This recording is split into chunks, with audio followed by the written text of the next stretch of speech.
court reporters are in high demand and judges are speaking up on their behalf. I'm Victoria Bailey and we talk about why coming up.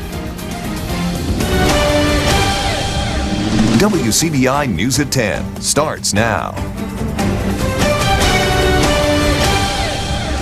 Good evening. Thanks for joining us tonight at 10. I'm Scott Martin. Crowds gathered at Mississippi State University tonight for a unity vigil in honor of the victims of Saturday's protest in Charlottesville. People met in front of the Leo Seal Fieldhouse in the Junction. Lights were shown to represent the 3 people killed during the violence. Starkville Mayor Lynn Spruill was one of several speakers who stated bigotry and racism is intolerable. I want people to know that Starkville and Mississippi State University are a very inclusive and diverse campus in town. I want them to feel comfortable to be here and know that we have no intention of ever excluding anyone from being a part of our community. We think that inclusion is extremely important and it's part of what we focus on and part of what makes us who we are. Indivisible Golden Triangle organized tonight's vigil. Since events in Charlottesville over the weekend, across the nation, people are urging leaders to remove Confederate statues. Birmingham's mayor ordered the Confederate Soldiers and Sailors Monument in Lynn Park to be covered. Crews boxed it up in plywood Tuesday night. Mayor William Bell says the city is exploring legal options for the statue's removal. A shooting sparked a hot pursuit across East Columbus this evening. Chief Oscar Lewis says they were called to a shooting incident on Reed Drive and found that a car window was shot out. A possible suspect then led police on a chase that ended at Highway 82 and Military Road. Fortunately, no one was injured. Police say they do have suspects in custody. A former Pickens Academy teacher will spend 3 years in prison. Charlie Parker pleaded guilty to 2 counts of a school employee having sex with a student. She was also sentenced to a total of 10 years probation and will report to jail on September 11th. Parker was facing a 29-count indictment with charges ranging from burglary to distributing alcohol to a student. Investigators say some of the incidents happened from October 2014 through March of 2016. The same investigation led them to the arrest of James Parker, Charlie Parker's husband. He was charged with 6 counts of having sex with a student. Those alleged incidents occurred from December 2014 through May 2015. He hasn't gone to trial. Both of the Parkers were teachers at Pickens Academy at the time of the alleged incidents. The state of Mississippi is experiencing a shortage of court reporters. Our Victoria Bailey spent the day at the Lowndes County Courthouse to find out why, even though demand is high, many are looking into other careers. Without my court reporter, I can't do anything in that courtroom. I'm just hamstrung. Circuit Court Judge Jim Kitchen says he's having a hard time in court now that he doesn't have a steady court reporter. In this district, we had a court reporter that left to go to Texas where she could make more money, and my court reporter's been out on maternity leave, and I've had just a hard time finding someone to fill in because they're at such a premium. Kitchen says court reporters are essential to any case. They take down everything that's said. They provide copies of hearings to attorneys and transcripts. The Supreme Court determines whether a case was tried correctly based upon that transcript. So if the transcript's not done, then you can't look and see whether we've done something correctly. Fran Cooper has been a court reporter for more than 2 decades. She's a University of Mississippi graduate with a degree in the field. The first day of my court reporting class, I probably had about 50 people in my classroom, and we wouldn't even have enough chairs. And then I graduated with about 8 people, so it was very difficult. We had to graduate with 225 words per minute. Judge Kitchens, along with Judge Lee Howard, appealed to the Lowndes County Board of Supervisors to address the shortage and to ask for a court reporter salary increase. We lost out on 2 skilled court reporters. They just said, look, I can't take the pay cut to come to work for y'all. Our ladies that we have right now would be eligible for the maximum. So what we asked for them was that they'd be able to get the maximum pay that the law allows because they're really great. And quite frankly, we don't want somebody to hire them away from us. Ole Miss did away with the 4-year court reporting program in spring of 2004. And I have been in contact with Dr. Jim Borsig at the W, trying to convince them to look at this program and maybe see about doing the court reporter program at the W. I think they would be a great fit. In the 16th Judicial District, each circuit court judge has their own court reporter. Turning to weather now, time to get a first look at our forecast with Chief Meteorologist Keith Gibson. Hey, Keith. Hey, Scott, we've had some showers and thunder showers around the region today, and a lot of that now has faded away. Just a few sprinkles left in our area, a patch of showers to our southeast. But right now we're looking at some quiet conditions. You can see all the activity we had in the region earlier today, but right now it looks like a fairly tranquil night and a lot of color this evening. If you saw the sunset tonight, it was phenomenal in some spots, and that was the scene in Louisville, all those colors of orange and pink and whatnot. Temperatures right now in the 70s. We will stay about where we are all night long. Tomorrow, low 90s, a few storms possible. The heat index likely into the low 100s. Your full forecast coming up. All right, thanks, Keith. Economic development is often called a team sport, but it can also be very competitive. That's why local mayors, representatives for area lawmakers, and business leaders met at the Tupelo offices of the Tennessee Valley Authority for an overview of the many services offered by TVA. WCBI's Allie Martin has more. It's a meeting that takes place once every 4 years. We had hoped this would just be kind of a TVA 101 overview. The Tennessee Valley Authority provides electricity for business customers and local power distributors in parts of 7 southeastern states. The corporate agency also assists local power companies and state and local governments with economic development and job creation. Those economic development services were highlighted during the meeting for the North Mississippi Mayors Association. Newly elected and returning mayors were able to see how to partner with TVA. Not only do we try to recruit the larger industries and help out with community development, we're really working now to help retain young talent, and we hope those folks stay in the Valley and stay in Mississippi. For Mike Swords, who took office as Sherman's mayor last month, developing and maintaining close ties with TVA can mean big things for the small town. We have a great access point on Interstate 22 and the intersection Interstate 22 and Highway 9, and we've got some businesses that are moving out to that area and located, and we're going to look to expand on that and help bring more economic development to the town of Sherman. This is the second TVA 101 meeting for Tupelo Mayor Jason Shelton.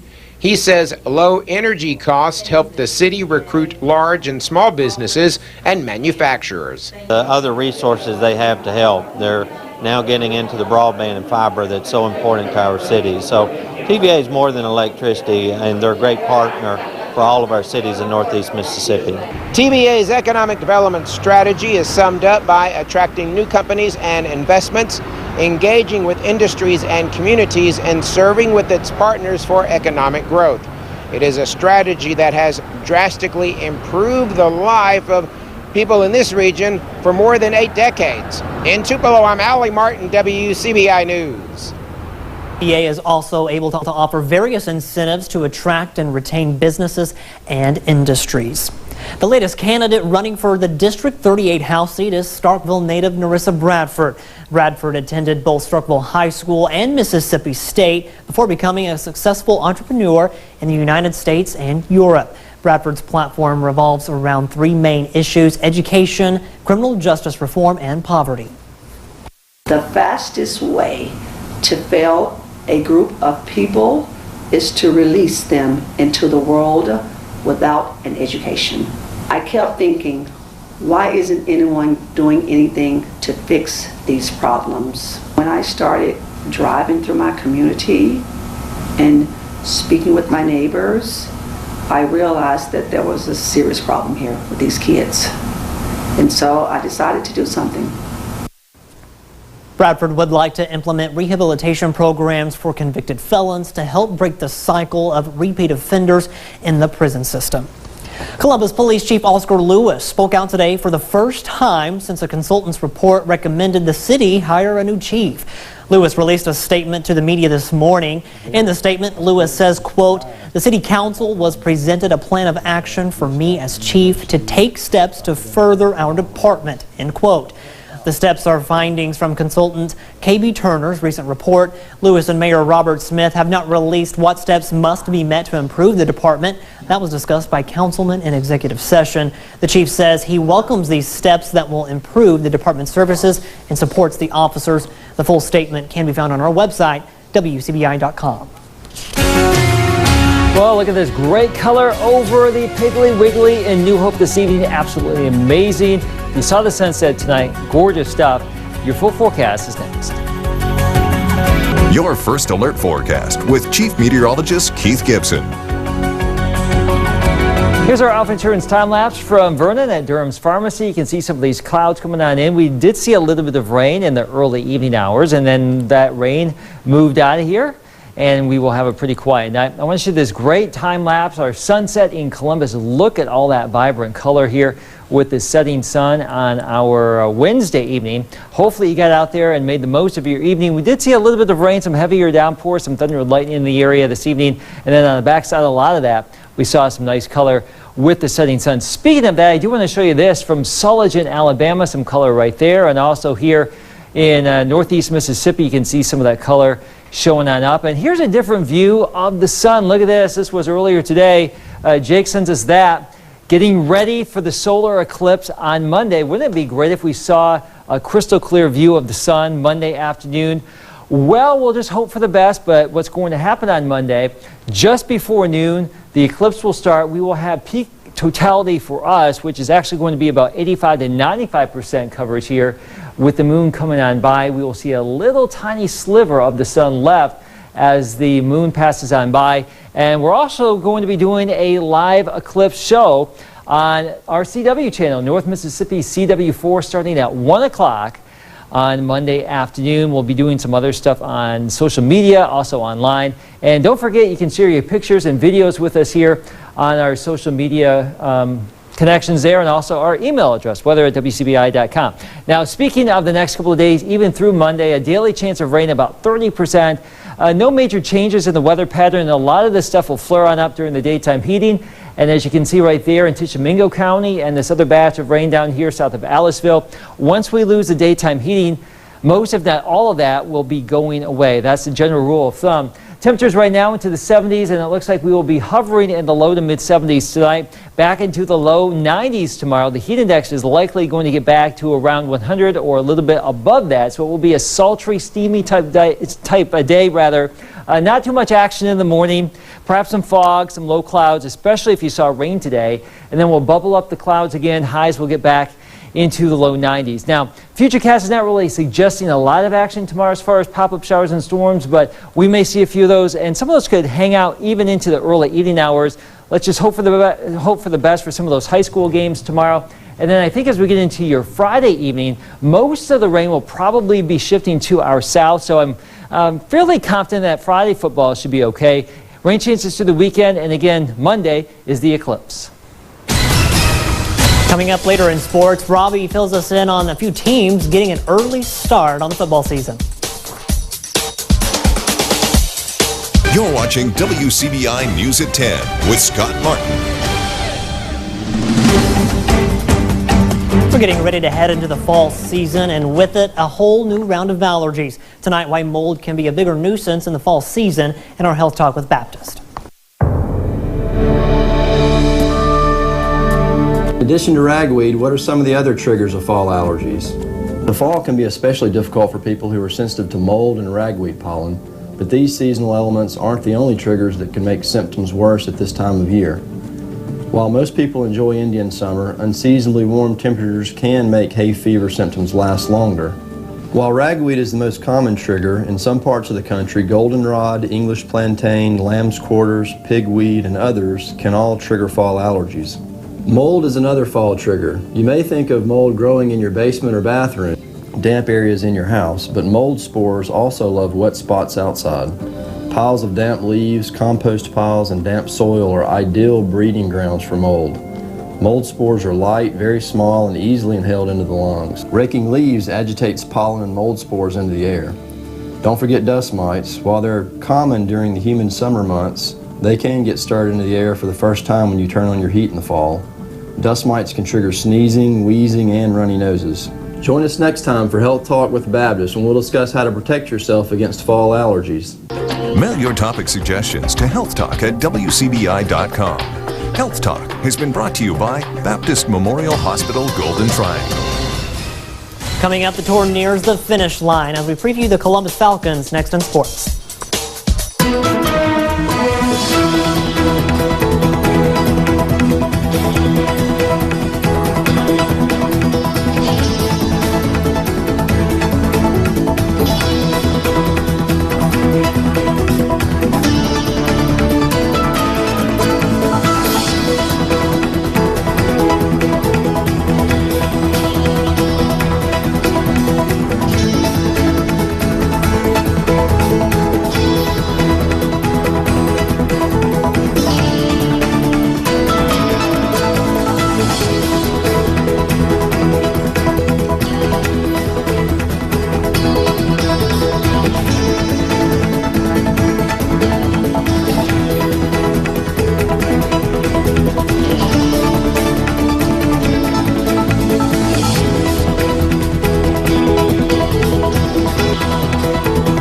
Here's WCBI Sports with Robbie Donahoe.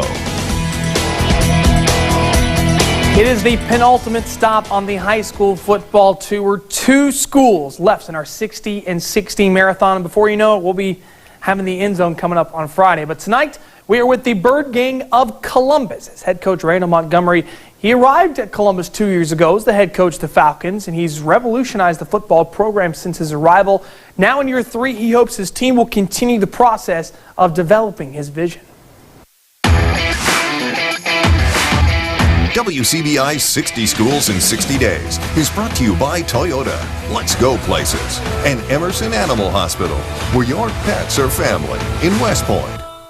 As year number 3 kicks off under Randall Montgomery at Columbus, the Falcons have to bid farewell to a 20-man senior class that helped lead the program to their first back-to-back playoff appearance since 2001. It's a work in progress with the new group moving up, but Coach Mont has high hopes for this year's team. We kind of knew, what kind of year we were facing in terms of just the amount of talent and the amount of seniors that we had lost. Those guys have been with us since we got here, as 10th graders all the way up through 12th grade. And, we knew we were breaking in a new young team, but a lot of inexperienced players, and I think they've just really grown to understand, what it takes off the field, the practice, and, the film study and the weight room and all those sorts of things. So now we just got to get to Friday nights and just get them a little bit of game experience. And it may be as simple as that, getting reps for a young team. Columbus certainly has the athletes and the talent to be a playoff team once again, but it will be a trial by fire early on for the Bird Gang. They're young, really talented, but, there's just no substitute for game experience, and those guys just hadn't.